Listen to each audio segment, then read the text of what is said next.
খসড়া তালিকা প্রকাশের পরেই শুনানির প্রস্তুতি শুরু করে দিয়েছে কমিশন। তার কারণ আপনাদের আরও একবার জানাই যে যাদের নাম নেই তাদের জন্য ফর্ম 6 রয়েছে। সেই ফর্ম 6 কীভাবে পূরণ করবেন, তার জন্য কি কি লাগবে, এই যাবতীয় বিষয়গুলো ইন ডিটেল জানানো হয়েছে। আজ থেকে বাধ্যতামূলকভাবে বুথে বসতে হবে বিএলওদের। আরও একটা অত্যন্ত গুরুত্বপূর্ণ আপডেট, আজ থেকে বাধ্যতামূলকভাবে বুথে বসতে হবে বিএলওদের।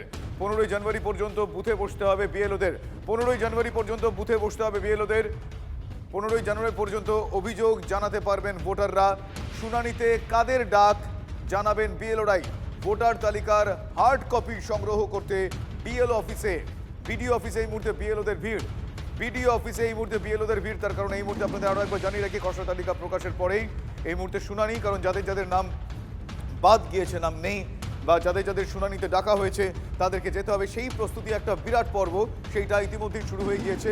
আজ থেকে বাধ্যতামূলকভাবে বসতে হবে, আজ থেকে বাধ্যতামূলকভাবে বুথে বসতে হবে বিএলওদের। 15ই জানুয়ারি পর্যন্ত বুথে বুথে বসতে হবে বিএলওদের। 15ই জানুয়ারি পর্যন্ত অভিযোগ জানাতে পারবেন ভোটাররা। শুনানিতে কাদের ডাক জানাবেন বিএলওরাই।